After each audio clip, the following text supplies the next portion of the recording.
Mr. Muddle by Roger Hargreaves.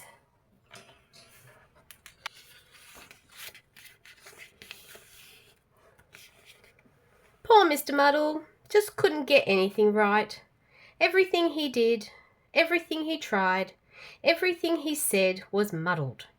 Totally, utterly, completely, absolutely muddled.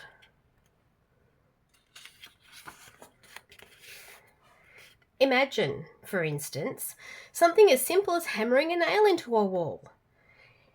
Now, what could get muddled with hammering a nail into a wall? Mr. Muddle could get it muddled, and frequently he did.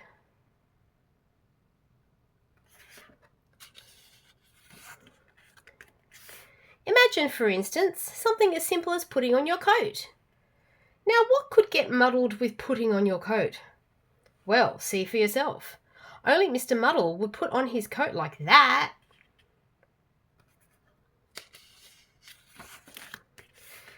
Imagine, for instance, something as simple as going for a walk. Now, what could get muddled about going for a walk? Well, when your legs start walking one way and you start walking the other, that's a very muddly sort of walk. Poor Mr. Muddle walking one way and going another. Now, you'd probably like to know where Mr. Muddle lives. In a house by the sea near a place called Seatown. Mr. Muddle's house was supposed to be in the country, but Mr. Muddle, who built the house himself, had got the place muddled up. Of course. And you can tell that Mr. Muddle had built the house himself, can't you?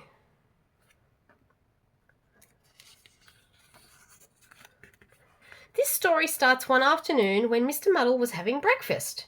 Yes, we know you don't have breakfast in the afternoon, but you do if you get your meal times muddled up. Mr. Muddle was having bread and butter and jam and a cup of tea with milk and sugar. He spread the butter on the table, then spread the jam on the plate, then poured the milk on the bread, then filled the cup with sugar, and then poured the tea on the bread. What a terrible, muddly, mixed-up breakfast. That afternoon, after breakfast, he went for a walk down to the beach near his house in order to work up an appetite for supper. He met an old fisherman called George, whom he knew quite well. "Good afternoon, Mr. Muddle," said George. "Good evening," replied Mr. Muddle. George smiled. "How would you like to come fishing with me?" he asked. "Oh, no, please," replied Mr. Muddle eagerly. "Help me push the boat out from the beach," called George. "Righto," said Mr. Muddle, and pulled the boat further up onto the beach. "Oh, Mr. Muddle," said George, and had to show Mr. Muddle the difference between pulling and pushing. However, eventually, somehow or other, they managed to get the boat out to sea.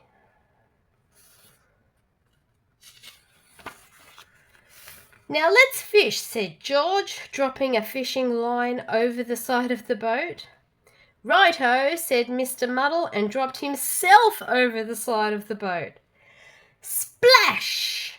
"Oh, Mr. Muddle," said George again.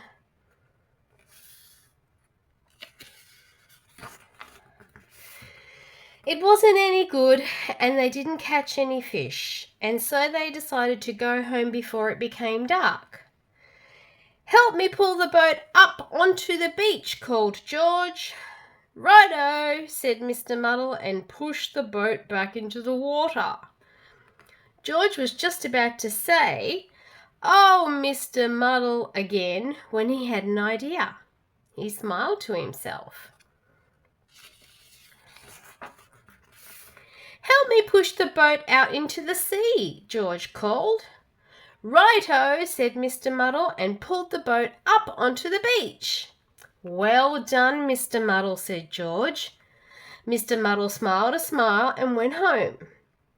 George smiled a smile and went to tell everybody.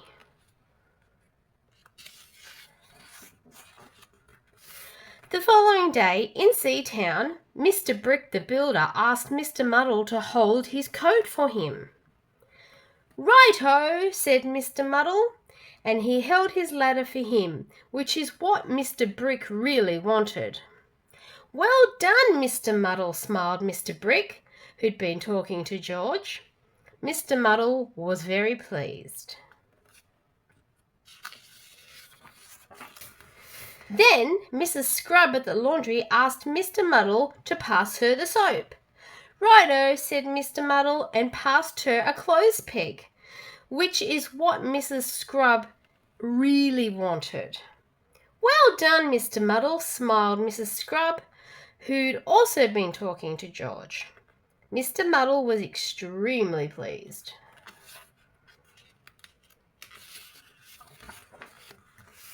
And then Mr. Black, the coalman, asked Mr. Muddle to lift a sack of coal down from his lorry. "Righto," said Mr. Muddle, and he lifted a sack of coal up onto the lorry, which is what Mr. Black really wanted all along. "Well done, Mr. Muddle," smiled Mr. Black. George had talked to everybody. Mr. Muddle was delighted. In fact, Mr. Muddle was so delighted he decided to go home and cook himself a large meal to celebrate. Roast turkey and peas and potatoes and gravy. He put the turkey in the cupboard to cook. He peeled the peas. He put the potatoes in the refrigerator to boil. And then do you know what he did?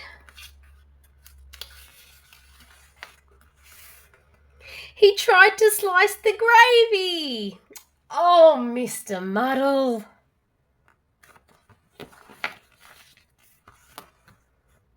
I hope you'll join me for another story.